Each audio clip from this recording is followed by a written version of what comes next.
हाँ, तो पिछली क्लास में अपन ने पढ़ा था हाई कोर्ट के बारे में। तो मेरे ख्याल से हाई कोर्ट को थोड़ा सा रिवाइज कर दें। हाई कोर्ट के जो प्रोविजंस हैं वो हमारे कॉन्स्टिट्यूशन के आर्टिकल 214 से लेके 231 के बीच में, 214 से आर्टिकल 214 से लेके 231 के बीच में जो है हाई कोर्ट के प्रोविजंस दे रखे हैं। वैसे तो सुप्रीम कोर्ट पढ़ने के बाद हाई कोर्ट को पढ़ने की, हाई कोर्ट के जो प्रोविजंस है वो ज़्यादा अलग नहीं है, लगभग एक जैसे से ही हैं, बहुत सारी बातें रिपीट होती है। तो अपन फिर भी थोड़ा सा हल्का सा रिवीजन जो है वो कर लेते हैं हाई कोर्ट के बारे में। सबसे पहली बात तो हमारे देश में इस समय जो है टोटल 25 हाई कोर्ट्स हैं, 25 उच्च न्यायालय जो है वो हैं, और 25वां उच्च न्यायालय जो है वो तेलंगाना का जो हाई कोर्ट बना है वो सबसे आखिर में बना हाई कोर्ट तेलंगाना का है। और इससे पहले जो है वो 3 हाई कोर्ट जो है बने थे, मणिपुर, मेघालय और त्रिपुरा जो है वो 3 हाई कोर्ट की बने थे। और इस तरह से हमने देखा कि बहुत सारे 2 यूनियन टेरिटरीज ऐसी हैं जिनके अपने हाई कोर्ट्स हैं, और 5 जो स्टेट हैं वो ऐसे हैं जो अपना हाई कोर्ट शेयर करते हैं कुछ दूसरे हाई कोर्ट के साथ जो है वो एक्स्ट्रा 5 जो है स्टेट हैं। वैसे तो देखें तो पंजाब और हरियाणा दोनों शेयर करते हैं, तो इसमें से अगर एक काउंट करें तो गोवा और महाराष्ट्र दोनों मिलके बॉम्बे हाई कोर्ट को शेयर करते हैं, और नॉर्थ ईस्ट के जो 4 स्टेट हैं वो मिलके गुवाहाटी हाई कोर्ट को जो है वो शेयर करते हैं। तो इस तरह से ये हाई कोर्ट जो है वो, तो इसलिए जरूरी नहीं है कि हर एक राज्य के अंदर एक हाई कोर्ट हो ही हो। हालांकि पहले कॉन्स्टिट्यूशन में ऐसा लिख दिया था, लेकिन सेवंथ कॉन्स्टिट्यूशन अमेंडमेंट से जो है इसे चेंज भी कर दिया 1956 के अंदर। उसके बाद जो है वो अपने देखा कि हाई कोर्ट के जो जजेस की संख्या है वो निश्चित नहीं है, जबकि सुप्रीम कोर्ट के जजेस की संख्या जो है वो निश्चित होती है। हाई कोर्ट के जजेस की संख्या का निर्धारण प्रेसिडेंट करता है, और जिस तरह से सुप्रीम कोर्ट के जजेस को अपॉइंट प्रेसिडेंट करता है, वैसे वैसे हाई कोर्ट के जजेस को भी अपॉइंट प्रेसिडेंट ही करता है। हाँ, इसके लिए थोड़ा वहाँ पे कॉलेजियम सिस्टम है, वो पूरे पूरे 4 सीनियर मोस्ट जज और एक चीफ जस्टिस ऑफ इंडिया मिलके एडवाइस देते हैं, जबकि इसमें 4 सीनियर मोस्ट जज की जगह 2 सीनियर मोस्ट जज है हाई कोर्ट के, सुप्रीम कोर्ट के, और साथ ही हाई कोर्ट का चीफ जस्टिस और उस स्टेट का गवर्नर जो है, ये 2 और जुड़ जाते हैं। तो इस तरह से यहाँ पे भी 5 लोग होते हैं जिनकी मिली जुली जो सलाह होती है उससे प्रेसिडेंट जो है वो अपॉइंट करता है हाई कोर्ट के जजेस को। सुप्रीम कोर्ट के जो जज होते हैं वो प्रेसिडेंट के सामने जो है शपथ लेते हैं, ओथ लेते हैं, जबकि हाई कोर्ट के जो जज हैं इन्हें अपॉइंट तो प्रेसिडेंट करता है, लेकिन ये अपनी शपथ जो है वो राज्यपाल गवर्नर के सामने जो है वो लेते हैं। इसके साथ ही हाई कोर्ट के जजेस के बारे में देखें तो कार्यकाल को लेके थोड़ा सा डिफरेंस है कि वहां 65 ईयर एज तक जो है सुप्रीम कोर्ट में जज रह सकता है, जबकि यहाँ पे जो है वो 62 ईयर एज तक जो है वो जज रहता है। और जो क्वालिफिकेशन है उसमें भी सिटीजन ऑफ इंडिया दोनों जगह ही है, और दोनों जगह ये प्रोविजन है कि भाई हाई कोर्ट में वकालत 10 साल जो है वो की हुई होनी चाहिए, ये प्रोविजन है। और वहां पे है कि हाई कोर्ट में, सुप्रीम कोर्ट के लिए हाई कोर्ट में जो है 5 साल जज रहा हुआ हो, और यहाँ पे है कि सबॉर्डिनेट कोर्ट में 10 साल तक जज रहा हुआ होना चाहिए। और डिस्टिंग्विश्ड जुरिस्ट सुप्रीम कोर्ट का जज तो बन सकता है, लेकिन हाई कोर्ट का जज जो है वो नहीं बन सकता। ये कितनी अजीब बात है। एक विख्यात विधिवेता जो है वो, मतलब जो ऊपर वाली है, श्रेष्ठ है, एपेक्स बॉडी है, उसके लिए तो योग्य है, लेकिन इस छोटी चीज के लिए योग्य जो है वो नहीं है। तो जबकि कायदे से अगर इतनी बड़ी योग्यता है तो यहाँ पे भी योग्य होना चाहिए। तो ये एक थोड़ा हटके जो है वो प्रोविजन जो है वो है। तो ये योग्यता है, और फिर देखा कि दोनों को हटाने की जो प्रक्रिया है लगभग एक जैसी सी ही होती है।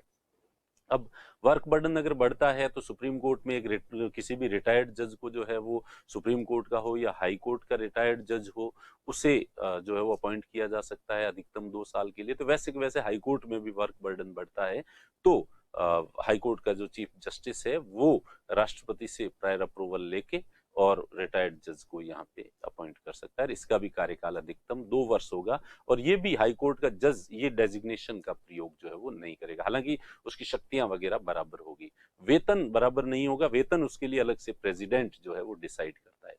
इसके अतिरिक्त जो है वो हाई कोर्ट में 2 अलग तरह के जजेस का और भी प्रावधान है जिनको प्रेसिडेंट अपॉइंट करता है। एक तो अपर न्यायाधीश, एडिशनल जज, और एक एक्टिंग जज, कार्यकारी न्यायाधीश। कोई भी वहां पे कार्यकारी मुख्य न्यायाधीश का प्रोविजन है, जबकि यहाँ हाई कोर्ट में कार्यकारी न्यायाधीश का जो है वो प्रोविजन है। और वर्क बर्डन बढ़ता है तो एडिशनल जज को भी अपॉइंट किया जा सकता है, और अगर कोई जज बीमार है और काम नहीं कर पा रहा है तो उसकी जगह जो है वो एक्टिंग जज का जो है वो अपॉइंटमेंट किया जा सकता है। ये प्रेसिडेंट करता है इन दोनों को ही, और ये इन दोनों का भी अधिकतम कार्यकाल जो है वो 2 वर्ष हो सकता है। तो इस तरह से ये था। और उसके बाद अपन ने जो है जुरिस्डिक्शन देखा था, तो ओरिजिनल जुरिस्डिक्शन देखा था हाई कोर्ट का ओरिजिनल जुरिस्डिक्शन याद ही होगा आपको।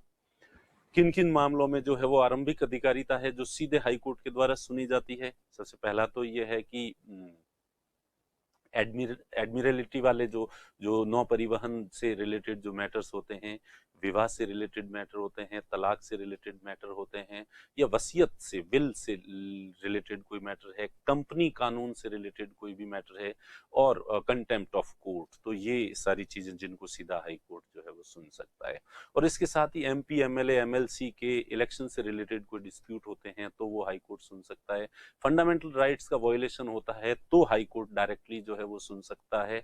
और इसके अलावा जो रेवेन्यू कलेक्शन जो होता है या टैक्स कलेक्शन जो होता है, इससे रिलेटेड कोई भी डिस्प्यूट्स होते हैं उनको हाई कोर्ट सुन सकता है। और सबऑर्डिनेट कोर्ट्स के द्वारा भेजे गए जो मामले होते हैं उन्हें भी सीधा हाई कोर्ट सुन सकता है। और चार जो हाई कोर्ट हैं जो महत्वपूर्ण, बॉम्बे, कलकत्ता, मद्रास और एक दिल्ली, ये 4 जो हाई कोर्ट हैं ये सिविल मैटर्स जो होते हैं, संपत्ति के जो विवाद होते हैं, इस एक मिनिमम राशि से अधिक के बड़े केस हो, बड़े ज्यादा पैसों का मामला हो, तो ये सीधे ये हाई कोर्ट जो है वो सुन सकते हैं। तो इस तरह से ये देखे अपने ओरिजिनल जुरिस्डिक्शन। जबकि सुप्रीम कोर्ट में ओरिजिनल जुरिस्डिक्शन था केंद्र राज्य के बीच के विवाद जो है वो थे, या राज्यों के आपस के डिस्प्यूट्स जो थे वो सुन सकता है। इसके बाद इसमें भी हमने अपीलीय अधिकारिता पढ़ी थी, अपीलेट जुरिस्डिक्शन पढ़ा कि किन किन मामलों में जो है वो अपील की जा सकती है। तो हमने देखा कि डिस्ट्रिक्ट कोर्ट और सेशन कोर्ट के जो भी फैसले होते हैं उनके विरुद्ध जो है वो हाई कोर्ट में अपील की जा सकती है। इसी तरह राज्य के अंदर जितने भी ट्रिब्यूनल्स होते हैं वो कोई भी फैसला देते हैं तो ट्रिब्यूनल के, उस राज्य का के अंदर स्थित ट्रिब्यूनल है और वहां पे कोई फैसला देता है, किसी भी ट्रिब्यूनल का कोई भी फैसला हो, और मैं राजस्थान का रहने वाला हूँ और उसका फैसला अगर मुझ पे लागू हो रहा है तो मैं उसको जो है वो चैलेंज हाई कोर्ट में कर सकता हूँ। और इसी तरह से हाई कोर्ट की जो सिंगल बेंच है उसका भी मैं डबल डिविजनल बेंच में अपील जो है वो कर सकता हूँ। तो ये अपीलीय जुरिस्डिक्शन, एपीलेट जुरिस्डिक्शन है, अपीलीय अधिकारिता है। तो अपीलेट जुरिस्डिक्शन में सुप्रीम कोर्ट जो है वो 3 तरह के मुकदमे सुनता है, constitutional matters, civil matters and criminal matters. संवैधानिक मामले, दीवानी मामले और आपराधिक मामले, ये 3 तरह के जो केस होते हैं जिन्हें सुप्रीम कोर्ट जो है वो सुनता है। जबकि हाई कोर्ट जो है एक नहीं सुनता है, कॉन्स्टिट्यूशनल जो मैटर्स है वो नहीं सुनता है, क्योंकि कॉन्स्टिट्यूशन की इंटरप्रिटेशन करने का अधिकार हाई कोर्ट के पास नहीं है, वो केवल सुप्रीम कोर्ट के पास है। और सुप्रीम कोर्ट ही कॉन्स्टिट्यूशन का गार्जियन है या प्रोटेक्टर है, वही संविधान की रक्षा करेगा, वही उसका गार्जियन है, वही उसकी व्याख्या करेगा, इंटरप्रिटेशन करेगा।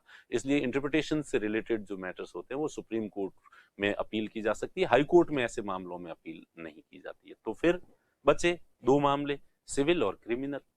तो सिविल मामलों में और क्रिमिनल मामलों में, तो जैसे सिविल मामलों में आपने बताया कि फर्स्ट अपील और सेकंड अपील, दोनों तरह की अपील जो है वो हाई कोर्ट में की जा सकती है। और फर्स्ट अपील, सेकंड अपील क्या होती है वो समझ आ ही गया होगा। फर्स्ट अपील ऐसी अपील होती है, जैसे नाम तो फर्स्ट है लेकिन इसमें 2 तरह के जो प्रश्न होते हैं उनका अन्वेषण किया जाता है, एनालिसिस किया जाता है, question of fact and question of law, ठीक है। जबकि सेकंड जो अपील होती है उसमें क्वेश्चन ऑफ फैक्ट्स को एनालिसिस नहीं किया जाता है, केवल क्वेश्चन ऑफ लॉ, विधि का जो प्रश्न है उसको वहां सुना जाता है, तथ्यों के प्रश्न की वहां पे जो है वो अन्वेषण नहीं होता या उसकी एनालिसिस जो है वो नहीं होती, यानी सबूतों, गवाहों वगैरह इनको जस्टिफाई करने का काम सेकंड अपील में नहीं होता है। सेकंड अपील में कि कानून सही तरीके से लागू हो रहा है, ऐसी स्थिति में कौन सा कानून लगेगा और ये कानून भी कितना लगेगा और कितनी सजा जो है वो दी जा सकती है, ये चीजें जहां पे आती है तो उसे क्वेश्चन ऑफ लॉ कहते हैं। क्रिमिनल केस में 7 साल या इससे ज्यादा की सजा का प्रोविजन अगर होता है तो हाई कोर्ट उसको जो है वो सुनता है, और इससे ज्यादा का मृत्युदंड वगैरह तो जो है वो हाई कोर्ट इन मामलों की जो है वो सुनवाई कर सकता है। 7 साल से कम सजा के प्रोविजंस जो होते हैं तो उनके लिए हाई कोर्ट में अपील नहीं की जा सकती। और वैसे भी मृत्युदंड अगर किसी को भी सबऑर्डिनेट कोर्ट के द्वारा दिया जाता है तो उन सब को एक बार फिर से जो है वो हाई कोर्ट के नजर में लाना पड़ेगा, और हाई कोर्ट अगर उसे अप्रूव करेगा तो ही किसी व्यक्ति को मृत्युदंड दिया जाएगा। हाई कोर्ट के अप्रूवल के बिना किसी भी व्यक्ति को, नीचे वाले कोर्ट ने मृत्युदंड दे दिया है और जिसको मृत्युदंड दिया है वो और उसके परिवार वाले अगर हाई कोर्ट में नहीं भी जाते हैं, अपील नहीं भी करते हैं कि बढ़ने दो, अब तो हम मर ही जाएंगे, मरने के लिए तैयार है, फिर भी जो है वो पुलिस को उस केस को ले जाना पड़ेगा हाई कोर्ट में, और हाई कोर्ट अगर अप्रूव करेगा तो ही किसी को मृत्युदंड दिया जाएगा, अन्यथा नहीं दिया जाएगा। तो मृत्युदंड के कैपिटल पनिशमेंट के सभी मामले हाई कोर्ट में विचार किए जाते हैं, और हाई कोर्ट उनमें ज्यादातर को, जैसा कि कल मैंने बताया था, ज्यादातर में हाई कोर्ट जो है उनको आजीवन कारावास में बदल देता है। तो ये था। इसके साथ ही अपने रिट जुरिस्डिक्शन पढ़ा, जो सुप्रीम कोर्ट और हाई कोर्ट, इसमें हमें पता है प्रश्न आता है। तो हाई कोर्ट का रिट जुरिस्डिक्शन जो है वो is wider than the supreme court writ jurisdiction, ज्यादा व्यापक है, ज्यादा शक्तियां हैं हाई कोर्ट के पास में।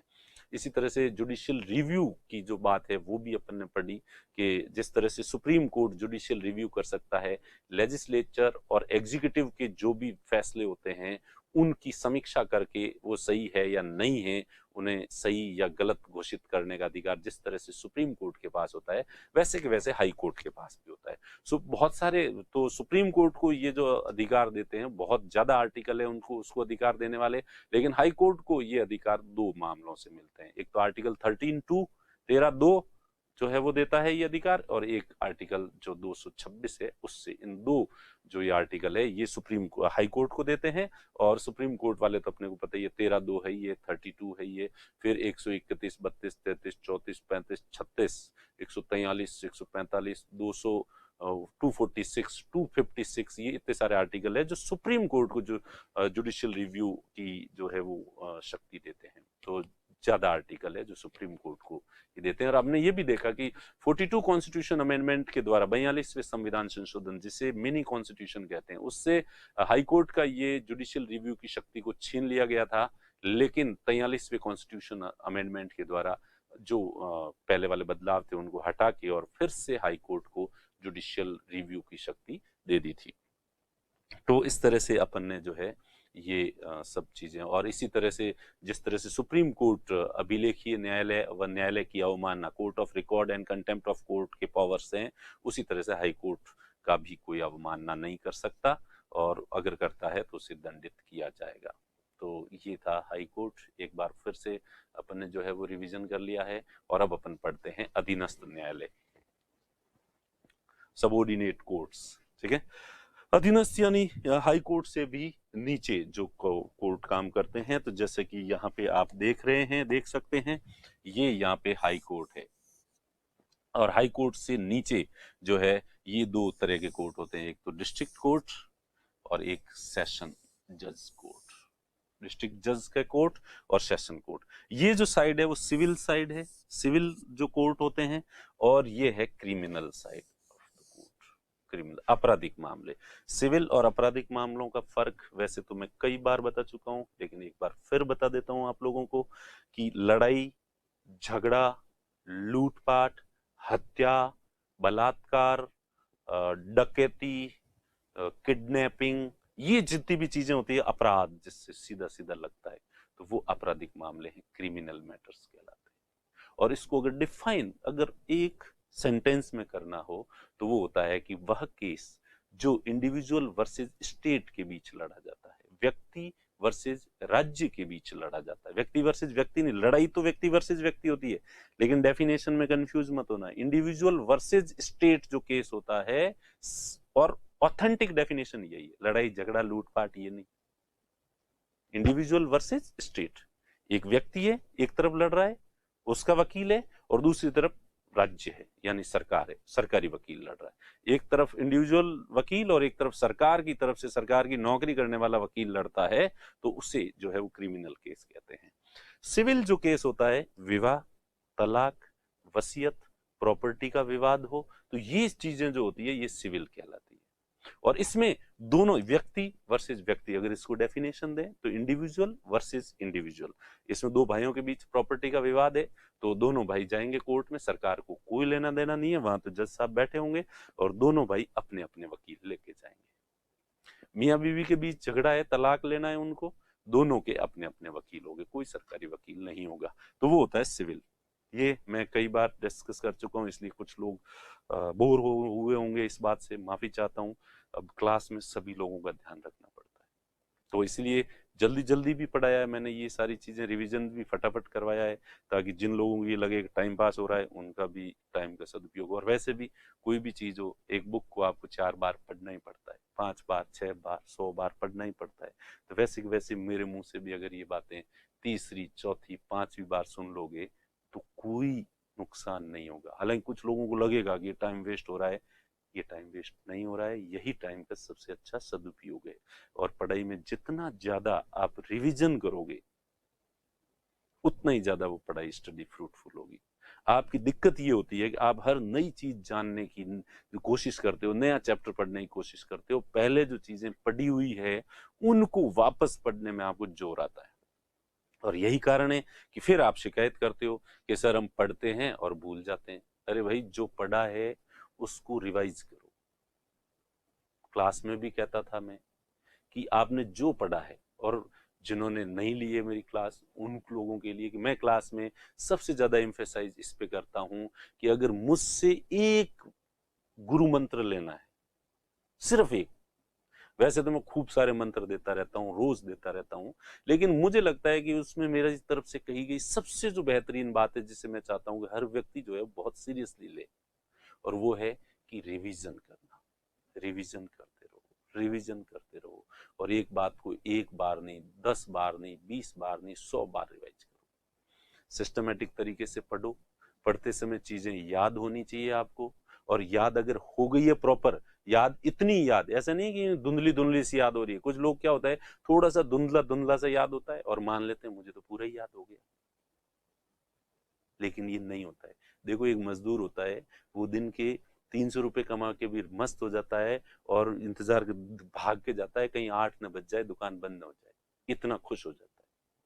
और एक मुकेश अंबानी है जो 300 करोड़ भी एक दिन के कमाता है और फिर भी वो खुश नहीं होता, और उसे लगता है मैं कुछ और कमा लेता। तो ऐसे कैसे कुछ स्टूडेंट होते हैं जो थोड़ा सा पढ़ते हैं, थोड़ा सा याद हो जाता है तो बड़े राजी हो जाते हैं कि यस, ओ हो गया। और कुछ मुकेश अंबानी होते हैं स्टूडेंट के रूप में जो खूब पढ़ते हैं लेकिन फिर भी असंतुष्ट रहते हैं कि कुछ और याद कर लेते हैं, आज मजा नहीं आया। तो प्लीज आप ये नोटिस करें कि आप कौन से वाले स्टूडेंट हैं। तो एक तो कोई भी चीज जब तक बहुत अच्छे से क्लियर, और इतनी क्लियर कि आपने जो पढ़ा है रजिस्टर बंद है और आप अपने दोस्त को ले पकड़ रजिस्टर और मैं पूरा पूरा बोल के सुनाता हूं तुझे, देखें सारी की सारी बातें याद है मुझे, तो इसका मतलब तो आपको याद है। और अगर नहीं, दोस्त को दिया, दोस्त को पकड़ाया और फिर आपसे नहीं बोला जा रहा है, तो इसका मतलब आपको लगता है कई बार कि आपको याद हो गया है, आपको समझ आ गया है, लेकिन वास्तव में आपको समझ में नहीं आया है। ठीक है, तो इसलिए जो है प्लीज मैं कहूंगा कि ढंग से याद करो और उसके बाद रिवाइज करो। Sleep study, eat study, drink study, bath study, स्नान करते समय भी चीजें माइंड में रिवाइज होती रहनी चाहिए। वॉक करते समय भी पढ़ाई की चीजें चलती रहनी चाहिए। आर्टिकल 124, 125, 126, 127 क्रम से इसमें ये है, वॉक करो हमेशा शाम को आधा घंटा और सारी चीजें रिवाइज करो। खाना खा रहे हो तब भी 2 आर्टिकल रिवाइज कर दो। शाम को बेड में जाते हो सोने के लिए, सोते सोते रिवाइज करते करते सो, पूरी रात सपने में भी वही आर्टिकल आएंगे और पूरी रात नींद में भी रिवाइज करोगे। वैसे भी नींद में भी भगवान कृष्ण ने गीता में कहा है कि व्यक्ति चाहकर भी निष्क्रिय नहीं हो सकता। नींद के समय आपको लगता है कि आप विश्राम कर रहे हो, लेकिन आपका मन तब भी सक्रिय रहता है और उसमें विचार तब भी चलते रहते हैं। तो इसलिए आर्टिकल याद करते करते अगर आप सोओगे तो सब नींद के अंदर भी रिवीजन ही चलता रहेगा। सुबह उठते ही सबसे पहला काम आंखें बंद करके, और 124 में ये था, 125 में ये था, 130 में ये, 132, 33, और 15 मिनट के अंदर सारे रिवीजन। तो एक बात जो पढ़ी है उसको 10-15 बार रिवीजन करो और 10 दिन तक करो। जिंदगी में कभी नहीं भूलोगे। आपकी ये जो शिकायत होती है कि पढ़ते हैं और भूल जाते हैं, इधर की चीज उधर चली जाती है और उधर की चीज इधर चली जाए, ढंग से पढ़ो तो मजा ले, जो इधर की चीज उधर चली जाए या उधर वाली इधर आ जाए। तो प्लीज ज्यादा से ज्यादा रिवाइज करें, और रिवाइज नहीं करते हैं तो पढ़ने का कोई मतलब नहीं है। और इसीलिए हम लोग जो है, हम सभी टीचर कोशिश करते हैं कि आपको ज्यादा से ज्यादा रिवाइज करवाएं। तो हमें आप में से कई स्टूडेंट कमेंट आते हैं थोड़ी लंबी लंबी क्लास करो ताकि कोर्स जल्दी खत्म कर जाए। पता नहीं, ये जल्दी तो हमें होनी चाहिए, लेकिन जल्दी आपको लगी रहती है हमेशा कि जल्दी जल्दी कोर्स क्या कर लोगे, जल्दी जल्दी कोर्स खत्म करके। कई लोगों की गलत फहमी होती है कि बस एक बार कोचिंग पूरी हो जाए उसके बाद तो मैं ये कर लूंगा, वो कर लूंगा, ऐसे कर लूंगा, वैसे कर लूंगा। कुछ ही नहीं होना जाना है। और अभी लॉकडाउन में तुमने देख ही लिया होगा, मारवाड़ी में कह जो कि हम नवरी 11 करी रही है, इसका मतलब तो अब घर पे फ्री बैठे थे, पढ़ ही लिए होंगे, तो नहीं हुई ना पढ़ाई। बस तो यही है, जब तक कोचिंग है तभी तक सबसे बेहतरीन पढ़ाई हो रही है, और इसलिए आप ये सोचो कि कोचिंग चलती रहनी चाहिए। ठीक है, तो अब ये मैं आपको बता देता हूं कि ये मैंने डेफिनेशन बताई है, और इसके बाद में जो सबसे नीचे वाला जो कोर्ट होता है, सबसे छोटा जो कोर्ट होता है, criminal case, judicial magistrate court, JMC बोलते हैं, जैसे कि जुडिशियल मजिस्ट्रेट कोर्ट। ठीक है, ये जो कोर्ट है ये 3 वर्ष तक की सजा जिसमें प्रोविजन होता है,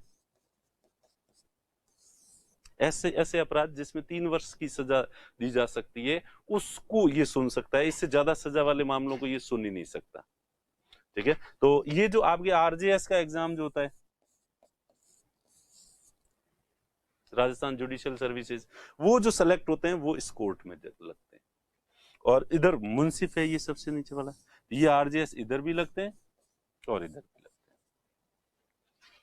इसके बाद इनका प्रमोशन होता है, तो चीफ, इस जुडिशियल मजिस्ट्रेट के आगे चीफ लग गया, यहाँ पे चीफ जुडिशियल मजिस्ट्रेट कोर्ट जो है वो होता है, चीफ जुडिशियल मजिस्ट्रेट कोर्ट। और इसके अंदर जो है वो एडीजे बैठते हैं, या चीफ जुडिशियल मजिस्ट्रेट। एडीजे यहाँ पे भी बैठते हैं, एडीजे यहाँ पे भी, डिस्ट्रिक्ट जज यहाँ पे डिस्ट्रिक्ट जज होता है। और इस इधर जो ये जो कोर्ट है, मुंसिफ कोर्ट सबसे नीचे, मुंसिफ कोर्ट का कोई फैसला आता है, इसके बाद जो है वो इधर अपील होती है, और इसके बाद जो है डिस्ट्रिक्ट कोर्ट होता है इसके ऊपर, डिस्ट्रिक्ट कोर्ट। तो सबऑर्डिनेट जज कोर्ट कहते हैं, मुंसिफ कोर्ट से ऊपर सबऑर्डिनेट जज कोर्ट, और डिस्ट्रिक्ट जज कोर्ट, और सेशन कोर्ट। अब यहाँ पे एक बात ध्यान रखना कि एक टर्म होती है, एक तो है मजिस्ट्रेट और एक होती है जज। तो कई बार ये बहुत सामान्य सी बात है कि मजिस्ट्रेट और जज टर्म में क्या फर्क होता है, ये इंटरव्यू में नॉर्मली पूछ लिया जाता है। तो मजिस्ट्रेट जो है वो केवल क्रिमिनल केस सुनता है, ये क्रिमिनल साइड है। क्रिमिनल केस को जब सुनता है, लॉ एंड ऑर्डर के मामलों को जब सुनता है, तो वो मजिस्ट्रेट कहलाता है। और चूंकि आप आरएएस बनोगे और आईएएस बनोगे, एडमिनिस्ट्रेशन में जाओगे, तो आपके पास ये मजिस्ट्रेट के पावर्स जो है वो होंगे, क्योंकि ये जो क्रिमिनल मैटर्स जो होंगे, लॉ एंड ऑर्डर संभालना आपका काम होगा। तो जब आप लॉ एंड ऑर्डर से रिलेटेड काम संभालोगे, तब आप मजिस्ट्रेट कहलाओगे। क्या कहलाओगे? मजिस्ट्रेट। और जब आप रेवेन्यू रिलेटेड मैटर्स को संभालोगे, राजस्व से संबंधित, टैक्स से रिलेटेड मैटर, जो कि आजकल इतना बचा नहीं है, फिर भी, तो उस समय कलेक्टर कहलाओगे। कलेक्टर का मतलब कलेक्ट करना। कलेक्ट क्या करना? रेवेन्यू, पैसे। पहले जो है अंग्रेजों के जमाने में एक डिस्ट्रिक्ट के अंदर जो है वो जो भी लैंड रेवेन्यू होता था, भू राजस्व जो होता था, लगान जो होता था, फिल्म देखी होगी, वो जो कलेक्ट करता था एक जिले के स्तर पर, उसको कलेक्टर कहते थे। कलेक्ट करने वाला कलेक्टर। ठीक है, तो अब कहते हैं डीएम, डिस्ट्रिक्ट मजिस्ट्रेट। तो चूंकि अब डिस्ट्रिक्ट के लॉ एंड ऑर्डर को मेंटेन करने का काम होता है, इसलिए वो डिस्ट्रिक्ट मजिस्ट्रेट कहलाता है। ठीक है, और ये जो मजिस्ट्रेट है, ये क्रिमिनल रूटीन जो है वो न्यायाधीश होते हैं। तो मजिस्ट्रेट का मतलब जब लॉ एंड ऑर्डर संभालता है, और जज का मतलब जब सिविल केस को जो है वो सुनता है। जो सिविल केस को सुनता है तो जज कहलाता है, और लॉ एंड ऑर्डर की मामले क्रिमिनल केस सुनता है तो वो मजिस्ट्रेट कहलाता है। और यहाँ पे फिर ये डिस्ट्रिक्ट कोर्ट होता है और ये सेशन कोर्ट होता है। क्रिमिनल केस आता है तो वो सेशन में आता है, और सिविल केस आता है तो डिस्ट्रिक्ट कोर्ट के अंदर जो है वो आता है। और इनकी जो कोई भी मामले होते हैं, इसकी जो अपील है वो हाई कोर्ट में होती है। और हाई कोर्ट में किस में होती है? सिंगल बेंच में, जिसमें एक न्यायाधीश बैठता है। सिंगल बेंच, और इसके बाद ऊपर होती है डिविजनल बेंच, खंडपीठ, जिसमें 2 न्यायाधीश जो है वो बैठते हैं। क्लियर हो गया? अब ये जो डिस्ट्रिक्ट जज होते हैं या सेशन जज होते हैं, इनको अपॉइंट कौन करता है? अब तक हमने देखा हाई कोर्ट और ऊपर वाले जो जज हैं उनको अपॉइंट जो है वो प्रेसिडेंट करता है, तो इनको जो अपॉइंट है वो राज्यपाल करता है।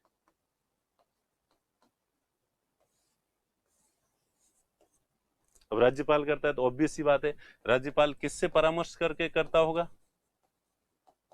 ये राज्यपाल परामर्श करता है हाई कोर्ट से। हाई कोर्ट चीफ जस्टिस से जो है वो कंसल्ट करके और फिर जो है वो अपॉइंट करता है, राज्यपाल इन्हें अपॉइंट करता है। और राज्यपाल जो है अपॉइंट करता है, उसके बाद इनकी योग्यताएं क्या होती है?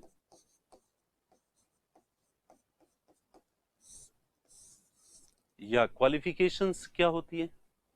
ये 7 वर्ष तक वकालत की हो। अब ये कोई जरूरी नहीं कि हाई कोर्ट में वकालत की हो, इन्होंने किसी भी न्यायालय इसमें किसी में भी 7 साल तक जो वकील रह चुका है व्यक्ति, उसको जो है वो अपॉइंट किया जाता है 7 वर्ष तक। दूसरी कंडीशन है कि इसके लिए हाई कोर्ट की सिफारिश जो है वो होनी चाहिए।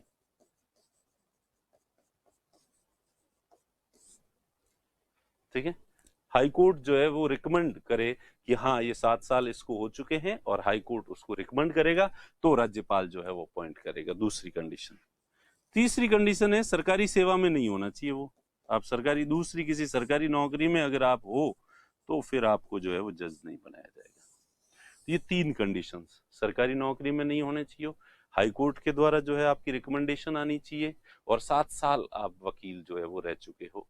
7 साल या तो वकील रह चुके हो डीजे, या फिर इन जजेस में से भी, इनमें से प्रमोशन भी होते हैं और वो भी बनते हैं, प्लस जो सीधे वकील होते हैं वो भी इसमें जो है बनते हैं।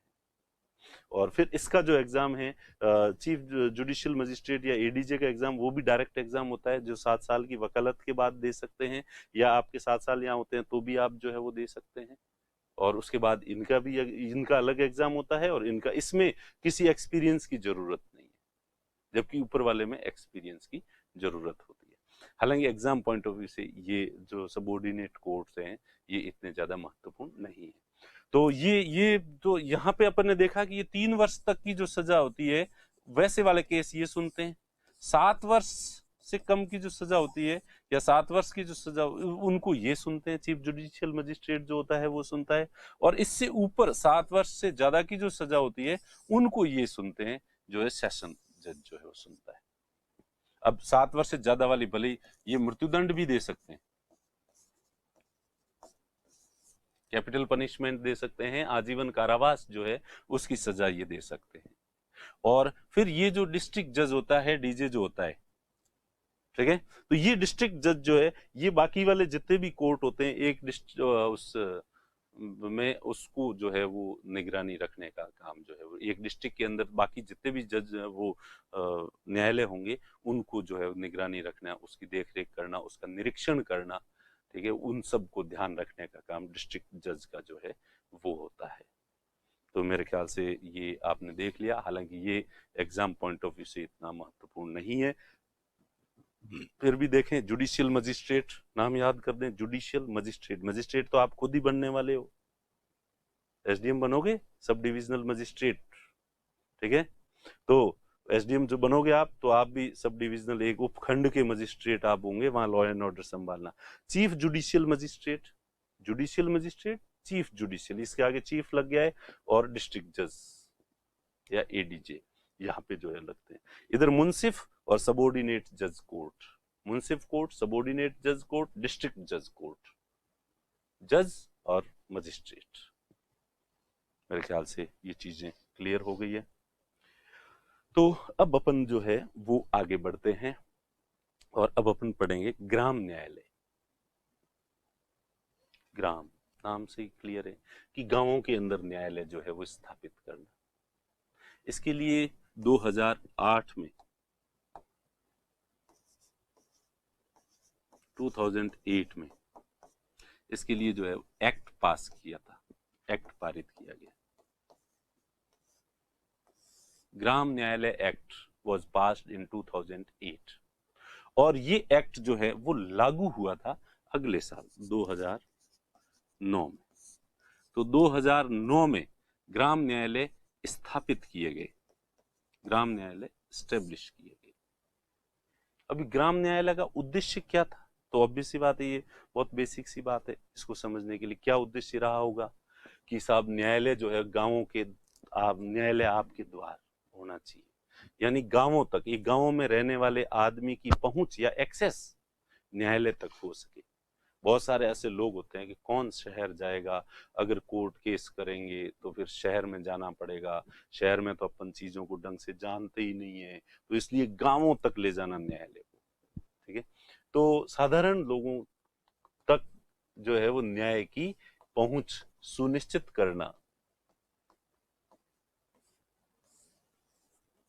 न्याय की पहुंच सुनिश्चित करना एक आम आदमी तक, इसलिए ये, और इंडिया का थोड़ा आदर्शवादी ज्यादा है, बस हर चीज सरकार का बस चले तो सब कुछ गांव में सब कुछ प्रोवाइड करवा दे सबको। लेकिन ये मैकेनिज्म ऐसा है कि ऊपर बैठ के जो पॉलिसी बनाते हैं तब तो इतने आदर्शवादी हो जाते हैं कि बस अब तो वो राम राज्य और जो कहते हैं स्वर्ग को धरती पर ले आएंगे और हर गरीब और साधारण आदमी को वो सब कुछ दे देंगे। लेकिन नीति बनाते समय इस तरह की बातें करते हैं और जो उसका इम्प्लीमेंटेशन आता है तो हर आदमी, मैं इसमें से कितना कुछ ले सकता हूँ, इसमें मेरा क्या फायदा हो सकता है, और मैं तो, मेरे से अब ये नहीं होगा, आलस, लालच और मतलब क्या क्या नहीं, जितने भी अवगुण है उभर के आते हैं और ढाक के वही तीन बात, और रिजल्ट कुछ ही नहीं होता। तो उसका जीता जागता उदाहरण है ग्राम न्यायालय। अब साहब ग्राम न्यायालय होता ये है कि ये भ्रमणशील न्यायालय होते हैं, मोबाइल कोर्ट होते हैं, जो ग्राम पंचायत स्तर तक ये न्यायालय है, जो कहां पे कार्य करेगा, ग्राम पंचायत। तो चूंकि एक ग्राम पंचायत में इतने सारे मुकदमे तो होते नहीं है कि परमानेंट एक न्यायालय वहां काम करे, इसलिए ये न्यायालय घूमता रहता है। इतने तारीख से इतने तारीख तक, 1 तारीख से 3 तारीख तक जो है वो ग्राम न्यायालय इस फला पंचायत में काम करेगा, उसके बाद 4 और 5 तारीख को ये दूसरी ग्राम पंचायत में जाएंगे, वही जज साहब दूसरी जगह जाएंगे, 6 और 7 तारीख को जो है तीसरी ग्राम पंचायत में जाएंगे। तो इस तरह से ये न्यायालय ऐसे घूमता फिरता न्यायालय होता है। और हाईकोर्ट से परमिशन लेके, हाईकोर्ट की अप्रूवल से राज्य सरकार जो है वो ग्राम न्यायालय की स्थापना करती है, हाईकोर्ट की से परमिशन लेके, और राज्य सरकार, स्टेट गवर्नमेंट ग्राम न्यायालय की स्थापना करती है, और इसमें प्रथम श्रेणी के मजिस्ट्रेट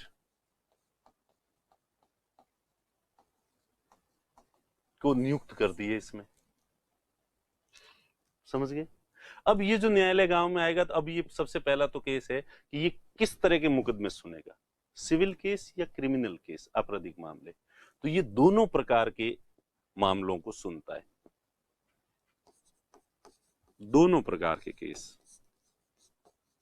ठीक है, दोनों प्रकार, यानी कौन कौन से, सिविल, या इसको सिविल को हिंदी में नागरिक कहेंगे, नागरिक मुकदमे, नागरिक थोड़ा यूं, सिविल थोड़ा कहने में ठीक लगता है इसलिए, पर आप ध्यान रखना, आप तो हिंदी में लिखोगे तो वहां नागरिक आते ही आप समझ लेना, या आपराधिक,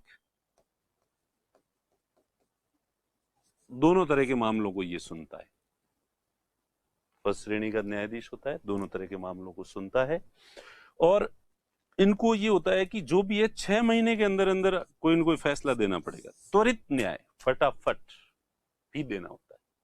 तो इसलिए जो है 6 महीने के अंदर इनको निर्णय सुनाना पड़ेगा, ये ध्यान रखना, 6 माह में ये अपना फैसला सुनाएंगे, 6 महीने से ज्यादा लंबा नहीं खींच सकते गांव में जाके, गांव के लोगों को।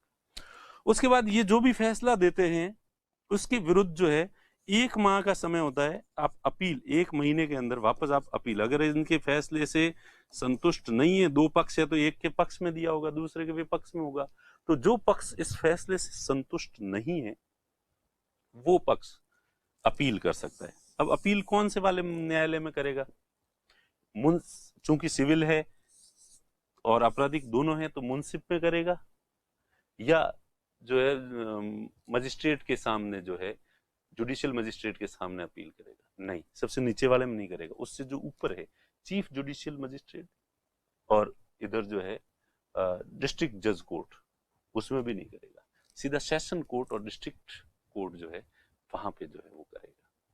ठीक है, जिला न्यायालय या सत्र न्यायालय जो है वहां पे ये अपील कर सकता है। जिला न्यायालय या सत्र, सेशन कोर्ट को क्या कहते हैं? सत्र न्यायालय में अपील कर सकता है। 1 महीने के अंदर अंदर आपको अपील करनी होगी। 1 महीने में अपील नहीं की तो माना जाएगा कि आप जो है वो, आपको फैसला स्वीकार है। अब फिर एक जो बात है इसमें कि इसमें प्ली बार्गेनिंग को महत्व दिया जाता है।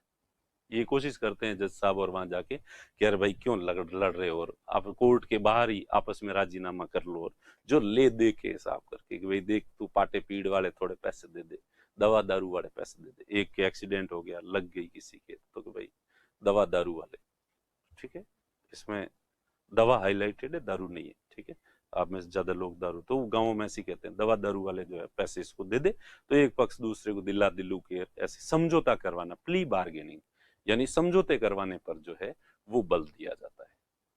तो ये है ग्राम न्यायालय।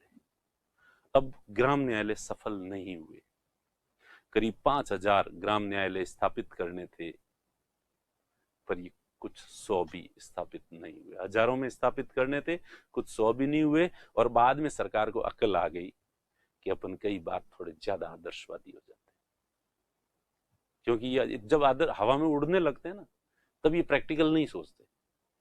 अब आप खुद ही इमेजिन कीजिए, अब एक ग्राम पंचायत में ज्यादा से ज्यादा कितने मुकदमे होंगे? सॉरी माफ करना, हो सकता है कि आपका गांव थोड़े अपराधियों का गांव है तो हो सकता है ज्यादा हो, लेकिन मुझे लगता है कि मेरे गांव में अगर वैसे मुकदमे देखे जाए तो कोई 1 2 या 3, आजकल थोड़े ज्यादा हो गए हैं तो 3 या 4 मुकदमे हो सकते हैं, बाकी इतने नहीं हो सकते। अब 3 मुकदमे हैं सर, चलो मेरे गांव में, और उसके लिए एक तारीख तय कर दी कि 1 तारीख को ग्राम न्यायालय गांव में लगेगा और उनकी सुनवाई वहीं होगी। तो अब 3 पार्टियों के 3 अलग अलग वकील होंगे, जज साहब वहां आएंगे, पुलिस वहां आएगी, जज साहब को पूरा प्रोटोकॉल की जरूरत रहती है, जज साहब चला के आएंगे, पुलिस चला के आएगी, पुलिस का लवाजमा साथ में होगा, और तीनों के जो वकील हैं, कार्य दिवस है, एक वकील रोजाना जो है 4 5 7 केस जो है वो पेशी करवाता है, वो वहां से चला के आएगा। 3 मुकदमे तो तीनों के वकील आएंगे, सरकारी वकील और आएगा, एक चीज के लिए इतने सारे लोग गांव में जाएंगे, ये ज्यादा ठीक है? तो क्या कोई वकील जाना चाहेगा वहां पे? एक ये शहर के अपने जहां पे स्थायी कोर्ट है वहां उसके इतने सारे क्लाइंट्स हैं और इतने सारों की उस दिन पेशी है और वहां उसकी जरूरत है, तो क्या वो गांव में जाएगा? गांव जाएगा तो पूरा दिन खराब होगा उसका, सिर्फ एक मामले में। नहीं तो शहर में वकील एक मामले में 15 मिनट देता है, फिर फटाफट दूसरी फाइल लेता है। तो वकीलों ने कोई रुचि नहीं, इंटरेस्ट नहीं। जज साहब रात दिन ऐसे कौन रोता फिरना चाहता है कि आज इस गांव में कल उस गांव में मुकदमा है नहीं, 1 है या 2 है, और वहां जाती अगला हाजिरी माफी और दे देता है साहब कि आज तो मेरी तबीयत खराब है मैं नहीं आऊंगा। 3 मुकदमे थे और तीनों ने एप्लीकेशन दे दी साहब हम पेशी पे नहीं आएंगे। लो अब जैसा माता पकड़ ले देख तो ये रियलाइजेशन हो गया, देर से आए दुरुस्त आए, और इसलिए अब कोई भी सरकार इस दिशा में ज्यादा आगे नहीं बढ़ रही है और इनको महत्व नहीं दिया जा रहा है, इसलिए अब इसको पीछे छोड़ दिया है। ठीक है, तो इस तरह से ये है ग्राम न्यायालय। अब इस ग्राम न्यायालय को जो है थोड़े फैक्ट्स जो है अगले इसमें ग्राम न्यायालय के बारे में फैक्ट दे रखे हैं, तो वो देख लेते हैं। ठीक है, तो ग्राम न्याय ये वो चीजें हैं जो मैंने आपको पढ़ाई है, एक बार फिर से आपका रिवीजन हो जाएगा। Gram Nyayalaya act 2008 has been enacted to provide for the establishment of the Gram न्यायालयस।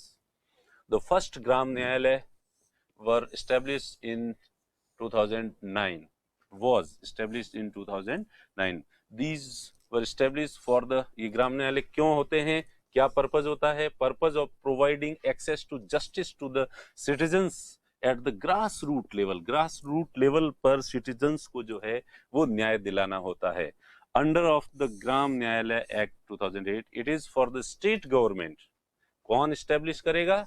State government to establish ग्राम न्यायालय, राज्य सरकार करेगी। Consultation with the respective high court, उस स्टेट के हाई कोर्ट से कंसल्ट करके और स्टेट गवर्नमेंट ग्राम न्यायालय की स्थापना करेगी। अब ग्राम न्यायालय में मजिस्ट्रेट, जुडिशियल मजिस्ट्रेट किसे नियुक्त किया जाएगा? First class judicial magistrate of the first class, first प्रथम श्रेणी के जो है जुडिशियल मजिस्ट्रेट उसे अपॉइंट जो है वो किया जाएगा। द ग्राम न्यायालय शैल बी मोबाइल कोर्ट। ये मोबाइल कोर्ट होंगे, ऑब्वियस ही बात है, क्योंकि एक ही गांव में नहीं रह सकते, सारे गांवों में इतने सारे न्यायालय स्थापित नहीं कर सकते, इतने सारे जज नहीं है। And shall exercise the powers of both criminal and civil, दोनों ही तरह के जो मामले होते हैं उनकी सुनवाई जो है वो करता है।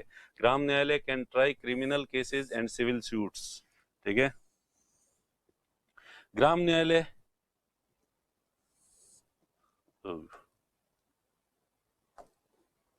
ठीक है, ग्राम न्यायालय shall try settle the dispute as far as possible by bringing about the conciliation between the two parties, and for the purpose of it shall make use of the conciliation to be appointed for this purpose। तो इसका मतलब यही है कि वो समझौता कराने पे दोनों पार्टियों के बीच में जो है वो समझौता करवाने की कोशिश करता है। प्ली बार्गेनिंग, ग्राम न्यायालय shall be guided by the principle of natural justice, प्राकृतिक न्याय का जो सिद्धांत होता है उसके आधार पर ये जो है वो काम करते हैं। Appeal in civil and criminal cases be heard within the period of 6 months, ये गलत है। ये जो ग्राम न्यायालय होते हैं इनको 6 महीने के अंदर अंदर किसी फैसले में कंक्लूजन देना पड़ेगा। ये अपील नहीं है, अपील के बारे में नहीं है, सॉरी, थोड़ी सी ये लाइन थोड़ी गलत हो गई है। And plea bargaining is allowed, यहाँ पे प्ली बार्गेनिंग यानी कोर्ट के बाहर समझौता कर लो, कोर्ट के अंदर बाहर ही, हाँ साहब जज साहब हमारे दोनों के राजी हो गए हैं, इसलिए हमें कोई दिक्कत नहीं है, तो इसमें अलाउ है कि ठीक है, जज साहब कहेंगे चलो ठीक है जाओ कोई दे। However these have not been very successful, तो ये मैंने कहा कि ये ग्राम न्यायालय जो है वो ज्यादा सक्सेसफुल जो है वो नहीं हुए हैं। और इसकी जो अपील है वो डिस्ट्रिक्ट कोर्ट और सेशन कोर्ट में की जा सकती है 1 माह के अंदर, ये इसमें नहीं है, 1 महीने के अंदर जो है अपील की जाएगी। तो मेरे ख्याल से ये रिवीजन आपका जो है वो हो गया है। और अब अपन जो है वो आगे पढ़ते हैं लोक अदालत। क्या पढ़ेंगे? लोक अदालत। पर लोक अदालत पढ़ने से पहले लोक अदालत का जो कंसेप्ट है वो कहां से आया, कैसे आया, तो इसकी भी एक बहुत बड़ी एक पृष्ठभूमि है, बैकग्राउंड है। ठीक है, NALSA national legal service authority जो है वो एक संस्था है, और इसकी स्थापना कैसे हुई उसके बारे में थोड़ा सा देख लेते हैं। तो ये है नेशनल लीगल सर्विस अथॉरिटी। क्या है ये? National legal service authority, NALSA. तो हमारे कॉन्स्टिट्यूशन के अंदर एक आर्टिकल है 39A,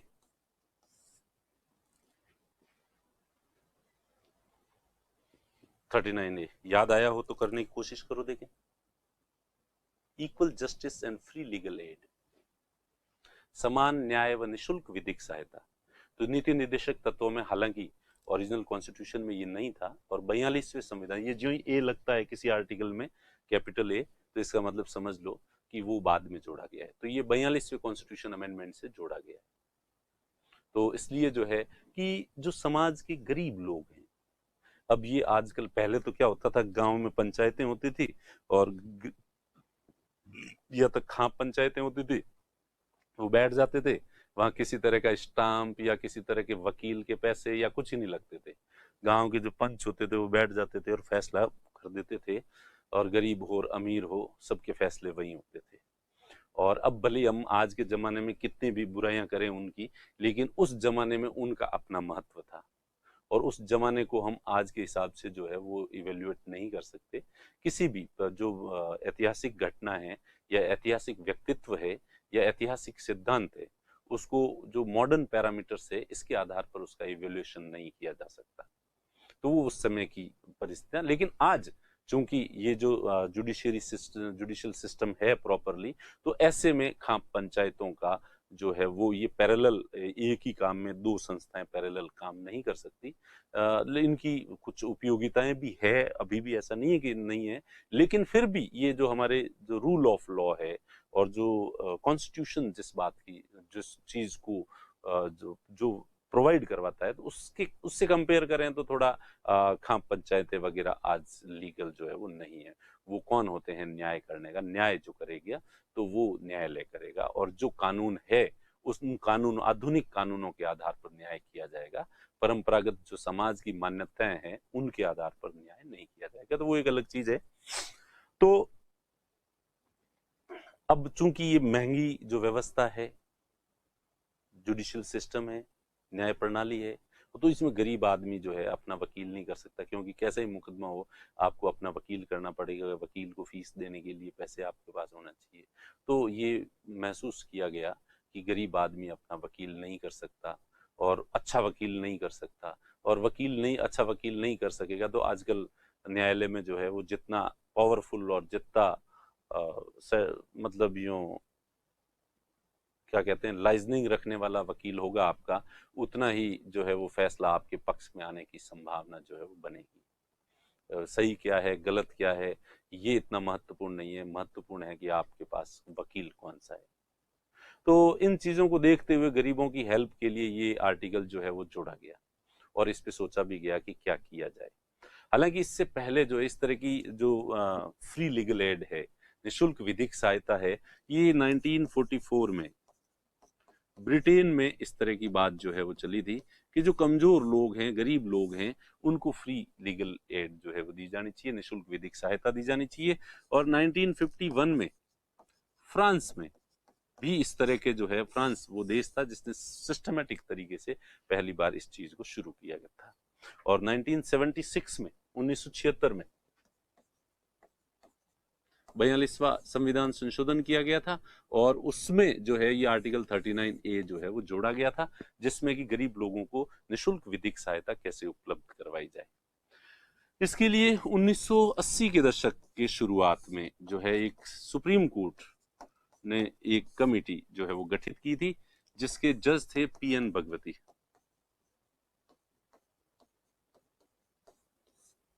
PN भगवती, इनको आगे भी पढ़ेंगे अपन, PIL के लिए, पब्लिक इंटरेस्ट लिटिगेशन के लिए भी ये जाने जाते हैं। तो इनकी अध्यक्षता में एक समिति का गठन किया गया था, और इनकी समिति का कार्य क्या था? समिति का कार्य था कि आर्टिकल 39A को जो है किस तरह से इम्प्लीमेंट किया जा सकता है, गरीबों को किस तरह से जो है वो विधिक सहायता, निशुल्क विधिक सहायता कैसे दी जा सकती है। तो इस समिति की जो सिफारिशें थी, उन सिफारिशों के आधार पर ही ये NASA, national legal service authority की स्थापना जो है वो की गई 1987 में। 1987 में लीगल सर्विस अथॉरिटी एक्ट जो है वो पारित किया गया 1987 में।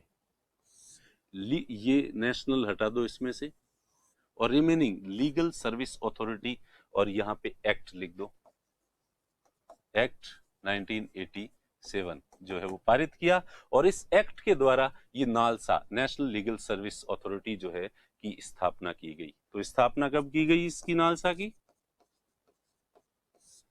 1987 में। लेकिन ये लागू नहीं हुआ, ये एक्ट, स्टैट्यूटरी स्टेटस मिल गया था इसको, लेकिन ये लागू नहीं हुआ। ये लागू हुआ 1995 में। 1995 में ये लागू हुआ, और फिर भी लागू हो गया, लेकिन इसने काम करना, फंक्शनिंग शुरू नहीं हुई। 1998 में इसने फंक्शनिंग शुरू की, कार्य करना शुरू किया। ये अपन किसकी बात कर रहे हैं? ये नालसा की बात कर रहे हैं, नेशनल लीगल सर्विस अथॉरिटी की बात कर रहे हैं। National legal service authority act 87 में पास हुआ था, पारित होके, और उसको इम्प्लीमेंट करना था, इम्प्लीमेंट हुआ नहीं। और 87 से 95 में करीब जो है 8 साल बाद ये लागू हुआ। लागू हुआ, लेकिन इसका गठन नहीं किया गया। गठन नहीं हुआ इसलिए जो है इसने काम फंक्शनिंग शुरू नहीं की। प्रॉपर फंक्शनिंग इसने शुरू की 1998 में, और 1998 में जब इसने प्रॉपर फंक्शनिंग शुरू की तब एएस आनंद उस समय सीजेआई थे, और चीफ जस्टिस ऑफ इंडिया जो है सीजेआई, वो आज भी इसके पैट्रॉन इन चीफ जो होते हैं नेशनल लीगल सर्विस अथॉरिटी के। ठीक है, तो इसको अपन थोड़ा और फैक्ट जो है वो साथ में ले लेते हैं। ठीक है, नालसा की जो स्थापना है वो एक्ट जो है वो स्थापना, ये act legal service authority act पारित किया गया 1987 में, और इससे नालसा जो है वो अस्तित्व में आया 9 नवंबर, ये तारीख याद रखना, 9 नवंबर। ठीक है, तो 9 नवंबर को जो है वो 1995 को ये एक्ट लागू हुआ था, लीगल सर्विस अथॉरिटी एक्ट जो है। और SRN मिश्रा जो है उस समय चीफ जस्टिस ऑफ इंडिया थे, सीजेआई थे। और इसके बाद जो है वो AS आनंद जो है 1998 में इसने स्टार्ट की, फंक्शनिंग स्टार्ट की, और उसके बाद जो है वो नालसा प्रॉपर जो है वो अस्तित्व में आ गया। अब अपन देखें कि ये जो नेशनल नालसा है, नेशनल लीगल सर्विस अथॉरिटी, इसको थोड़ा सा यहाँ कर देते हैं, और यहाँ पे अपने सामने है कि इसने स्टार्ट की फंक्शनिंग AS आनंद। उस समय इसके ये चीफ जस्टिस थे, चीफ जस्टिस ऑफ इंडिया, और इनका बहुत उत्साह था इसके नालसा को जो है वो एक्टिव करने के प्रति। ठीक है, इन्होंने इसको किया, नालसा स्थापित किया, और जो कि इस एक्ट के अंदर जो ये एक्ट था 1987 वाला, उसमें ये प्रॉपर प्रोविजन था कि एक तो ये नेशनल लेवल पे होगी, नेशनल लीगल सर्विस अथॉरिटी, उसके बाद हर स्टेट के अंदर एक होगी स्टेट लीगल सर्विस अथॉरिटी, हर स्टेट के अंदर जितने स्टेट हैं वहां पे भी, और ये इसके अंडर में आएगी, नालसा के अंडर में आएगी। और चूंकि जुडिशरी है तो जुडिशरी में जो है चीजें एकात्मक होती है, तो एक दूसरे के नीचे आते हैं, तो स्टेट लीगल सर्विस अथॉरिटी। उसके बाद हर डिस्ट्रिक्ट के अंदर डिस्ट्रिक्ट लीगल सर्विस अथॉरिटी की स्थापना की गई, और डिस्ट्रिक्ट के बाद भी कुछ राज्यों, ये सब जगह नहीं है, तालुका लीगल सर्विस कमेटी जो है वो बनाई गई। ये जितनी ज्यादा सभी जगह नहीं है, ये तो कुछ जगह ही है, बाकी ये है। अब इसका जो प्रमुख है, पैट्रोन जो है, पैट्रोन इन चीफ जो है चीफ जस्टिस होगा, chief justice of high court. और ये जो डिस्ट्रिक्ट लेवल पर जो लीगल सर्विस अथॉरिटी है, इसका जो प्रमुख होगा वो उस डिस्ट्रिक्ट का डीजे, डिस्ट्रिक्ट जज जो है वो होगा, एक डिस्ट्रिक्ट, और वो इसकी देखरेख जो है वो करेगा। तो ये एक पूरा मैकेनिज्म है, पूरा एक स्ट्रक्चर है कि किस तरह से जो है वो लीगल सर्विस अथॉरिटीज है, नेशनल लेवल पर, स्टेट लेवल पर, डिस्ट्रिक्ट लेवल पर, और कुछ जगह पे तालुका लेवल, तालुका यानी मंडल, मंडल डिस्ट्रिक्ट के अंदर भी जो है वो मंडल जो है वो उसके तहत जो है वो होता है। तो ये तो इसका स्ट्रक्चर है। और जो भी इन ये जो काम करते हैं और इनको जो पैसों की जरूरत होती है, फंड जो है वो नालसा प्रोवाइड करवाता है। फंड कौन प्रोवाइड करवाता है? नालसा, और सेंट्रल गवर्नमेंट ये सारा पैसा खर्च करती है। तो एक बार ढंग से देख लीजिए, आर्टिकल है ये, और इसको लागू करने के लिए जो है 80 के दशक में PN भगवती समिति बनाई गई थी, और PN भगवती समिति की रिकमेंडेशन के आधार पर नेशनल लीगल सर्विस अथॉरिटी स्थापित की गई। इसे स्थापित करने के लिए लीगल सर्विस अथॉरिटी एक्ट 1987 में जो है वो पारित किया गया, और उसके बाद 95 में ये एक्ट लागू हुआ, और इस नालसा ने जो है वो फंक्शनिंग स्टार्ट की 1998 में। और उसके बाद जब ये प्रॉपर काम करने लगा तो ये जो है स्ट्रक्चर बना। अब इसके दो काम थे, नालसा के और ये लीगल सर्विस अथॉरिटी जितनी भी हैं, इन सब के दो काम है। क्या काम है? एक तो to provide free legal aid to weaker people, जो कमजोर लोग हैं उनको निशुल्क विधिक सहायता, कमजोर लोगों को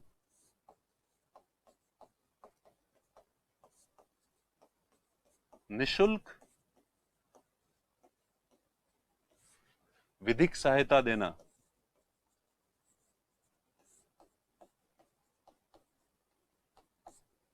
ठीक है, समाज जो भी कमजोर लोग हैं, कमजोर लोग कौन कौन है इसको भी डिफाइन किया गया, अपन आगे देखेंगे। निःशुल्क विधिक सहायता देना और इसके साथ ही सरल न्याय देना, न्याय को थोड़ा आसान बना देना, और इसके लिए लोक अदालतों की स्थापना करना।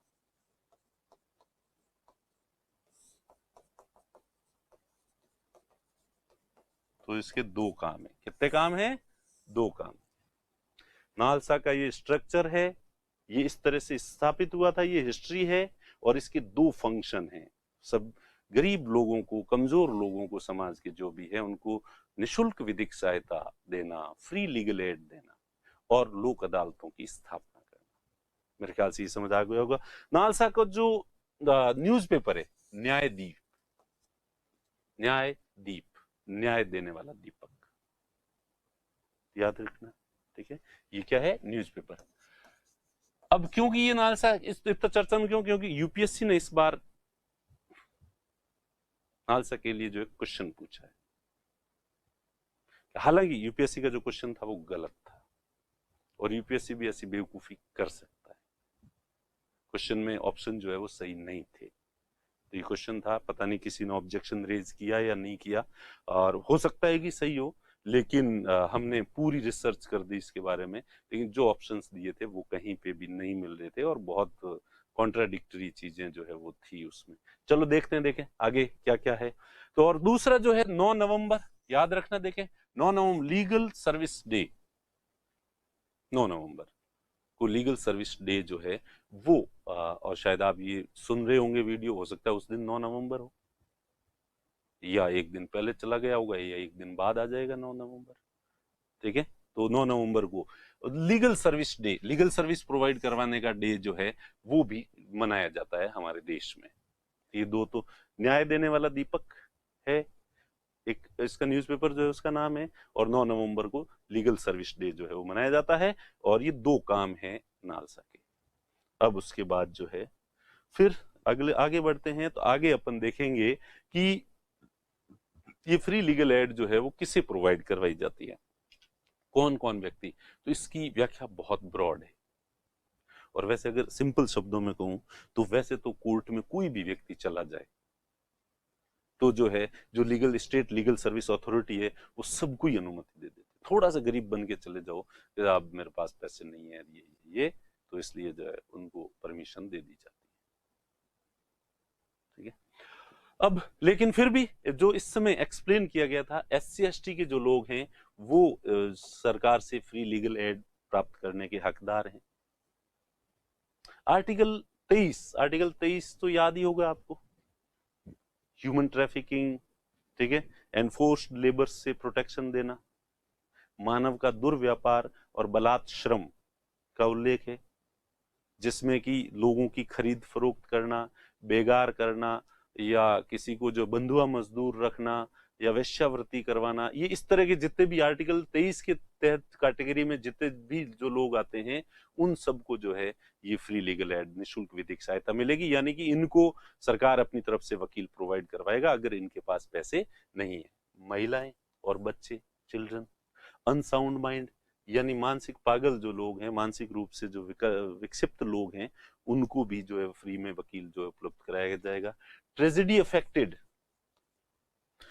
समाज की जो जातीय संरचना है इसकी वजह से कोई जातीय संघर्ष हो जाता है, सांप्रदायिक संघर्ष हो जाता है, डिजास्टर कोई आ जाती है, बाढ़ आ जाती है और उसके बाद आदमियों की हालत खराब हो जाती है, भूकंप आ जाता है, उससे जो भी ट्रेजेडी, जितने तरह की, भले ह्यूमन ट्रेजेडी हो, भले नेचुरल ट्रेजेडी हो, भले किसी तरह की ट्रेजेडी हो, और उसमें कोई भी व्यक्ति फंसा हुआ है और उसको फिर जो है वो वकील की जरूरत है तो उसे भी दी जाएगी।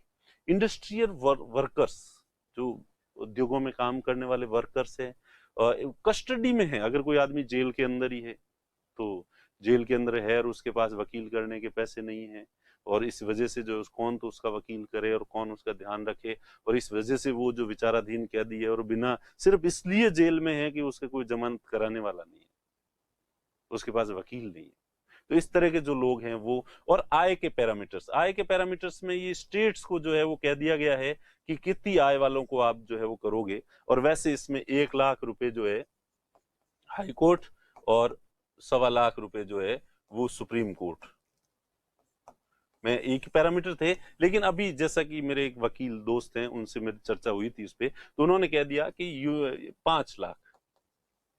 सुप्रीम कोर्ट ने अभी हाल ही में 2019 में ही एक फैसला दिया, उसने कहा कि 5 लाख से कम जिन भी लोगों की से कम जिनकी आय है, उन सबको इसके अंदर जो है वो फ्री लीगल एड लेने के हकदार है। 5 लाख से ज्यादा पैसे किसी के पास है तो उसको फ्री लीगल एड नहीं मिलेगी। हालांकि उसको भी मिल जाएगी, वो भी अगर न्यायालय को वैसे देते तो सभी को ही, मना तो किसी को करते ही नहीं है।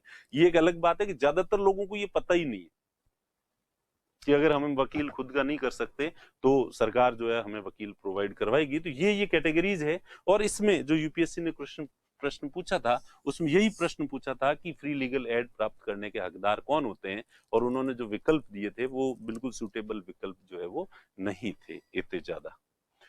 तो ये लोग हैं जिन्हें ये जो है वो प्रोवाइड करवाई जाती है फ्री लीगल एड, और ये नालसा जो है वो उनको प्रोवाइड करवाता है। तो नालसा का एक काम तो ये है कि लोगों को निःशुल्क विधिक सहायता उपलब्ध कराना, और दूसरा जो काम है वो है लोक अदालत।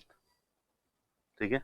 अब इसमें जो है, हाँ, तो इसमें एक चीज ये और रह गई है कि किसी, अब फ्री लीगल एड कैसे केस में, किसी भी तरह का केस हो, एनी टाइप ऑफ केस, भले दीवानी मामला हो, सिविल केस हो, भले आपराधिक मामला हो, क्रिमिनल केस हो, और किसी भी तरह का मामला हो, हर तरह के मामले में आपको लीगल एड जो है वो मिलेगी, निःशुल्क वकील मिलेगा। ये एक अलग बात है कि बिना पैसे के जो वकील मिलेगा वो आपकी वकालत कितनी करेगा, क्या वो मन लगा कि आपका केस लड़ेगा, इस पे डाउट है। और इसलिए आपको मिल भी जाएगा वकील तो आपको तो हमेशा यही लगेगा कि वकील साहब ढंग से नहीं कर रहे हैं, और वकील साहब कैसे ही मिलेंगे तो भी वो आपसे कुछ न कुछ तो हड़प ही लेंगे। ये हमारे भारतीय समाज का चरित्र है, क्या करें। वरना सरकार तो बहुत आदर्श सोचती है और गरीबों की मदद करने के लिए क्या नहीं करती है। ठीक है। तो किसी भी तरह का केस हो, एनी टाइप ऑफ कोर्ट, किसी भी तरह के न्यायालय में, भले किसी न्यायाधिकरण में चल रहा हो, कहीं पे भी चल रहा हो, तो वहां सब जगह जो है ये प्रोवाइड आपको करवाया जाएगा। All expenditures will be borne by the LSA, legal service authority. ये ठीक है।